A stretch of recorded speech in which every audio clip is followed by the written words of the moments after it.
Welcome to Because I've Healed, the podcast where we talk about shaking the chains of expectations placed on us by the world. My name is Asha Wilkerson, and I'm a former high-achieving attorney and college professor turned healing-focused life coach for Black women. Each week, I'm bringing you a life lesson that started with healing. Not only will I explain the chains I was able to break, but also the success I experienced after. Let's get to healing.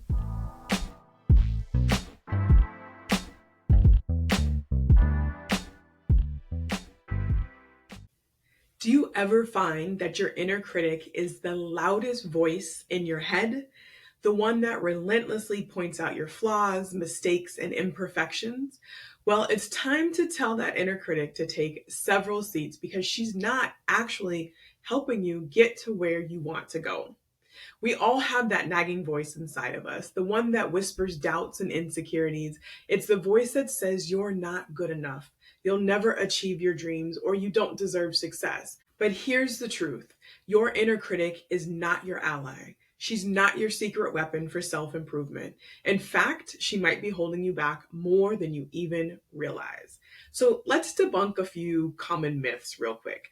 The belief that self criticism is the key to personal growth and success is just false. I used to think that if I wasn't critical of myself, I'd never get anything done, but that's not actually true. I had to challenge that notion when I realized that the high standards I carried weren't really helping me. So let me give you a ridiculous example that every time I tell this story, I cringe a little bit because it's just that crazy. For my 30th birthday, my cousin asked me if I had made a list of 30 things to do while 30.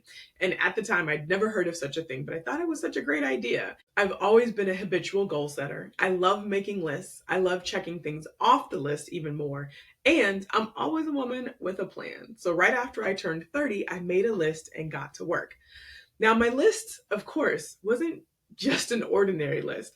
I had things like go to Brazil, learn conversational Portuguese, book one speaking engagement, and the engagement that I booked that I actually was really proud of was speaking at a law school graduation in Haiti.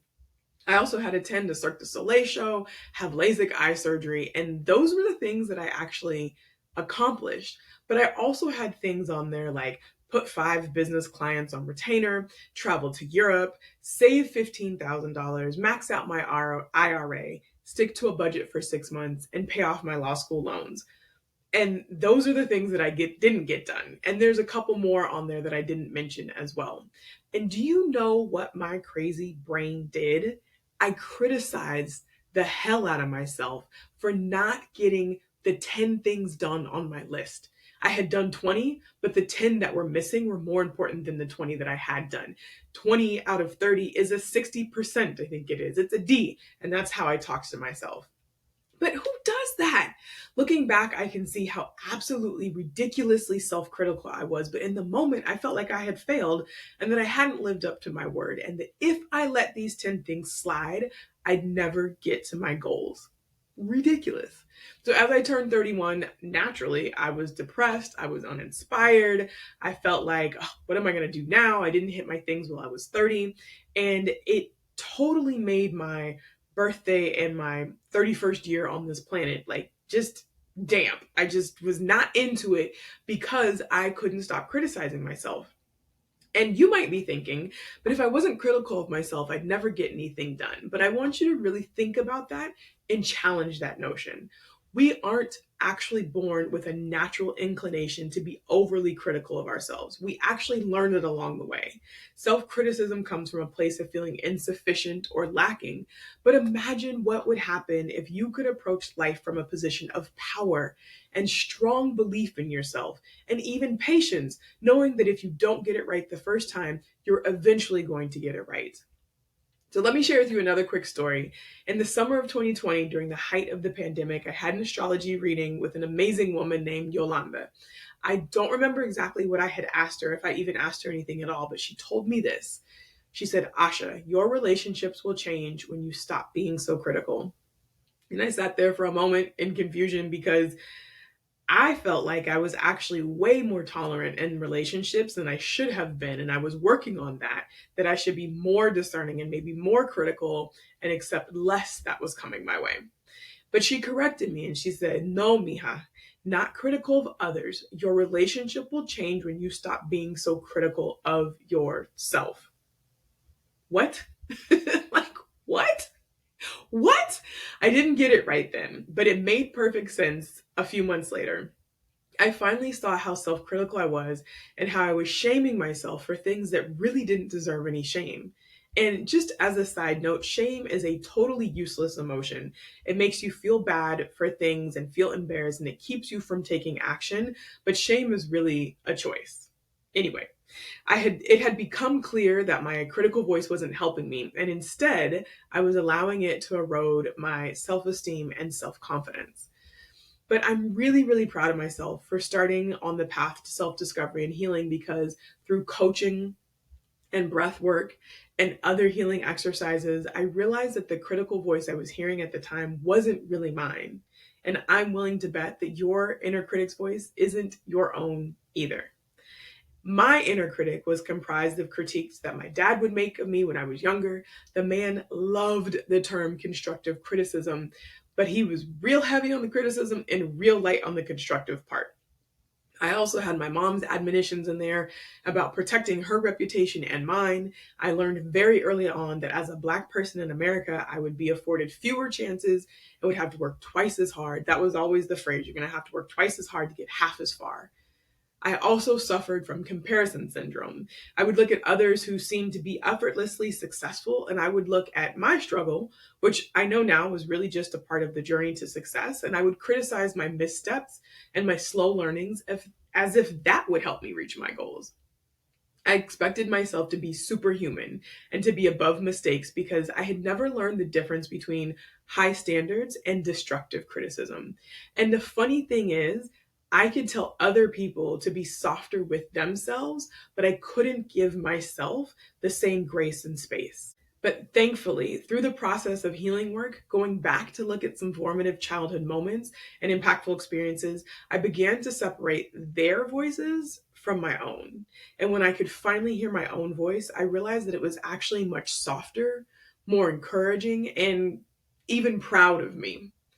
If you're listening to this podcast, I bet you have a strong inner critic too. Whether it's about your organizational skills, your relationship skills, or your body image, learn how to shut down the critic. Imagine this.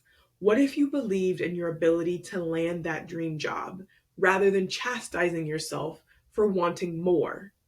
How would your actions change if you trusted your judgment in picking the right partner instead of beating yourself up for learning to interpret the red flags that you learned in your previous relationships? And what if you saw your younger self's sensitivity and intuition as a strength rather than a weakness that would now allow you to advocate for your needs unapologetically? Your inner critic isn't your ally. She's your harshest critic, constantly berating you. It's time to silence that critic and embark on the journey to become the free, empowered woman you've always wanted to be. Now, here's what I did to lower the volume of my inner critic. I began recognizing the critic inside of me. I'd catch my thoughts and acknowledge their helpfulness or hurtfulness. I started asking whose voice it was. Was it mine or was it somebody else's? And then I went back in time to see when that critic started and also why it started, so I could understand where it was coming from and what circumstances led to its arrival. Then I got to work dismantling its power by reminding my brain what was true and what was helpful. And I did this over and over and over again until the voices started to soften. It wasn't easy work, and it's still work that I do today, but it's so worth it. So if your inner critic is screaming at you on a regular basis and you're ready to shut her up so that you can step into the life that you're creating with love and confidence and power, I'd love to work with you. Through a combination of energy healing, neuro coaching, and life coaching, I'll help you find your voice and self-trust so you can live free in power, light, and love. All you have to do is head to ashawilkerson.com/coaching and we'll make a plan specifically for you. And remember, it's because I've healed that I've been able to repair old relationships and start new ones from a different perspective. It's because I've healed that I've been able to leave expectations behind that no longer serve me. It's because I've healed that I'm currently living my dream life out loud with no regrets.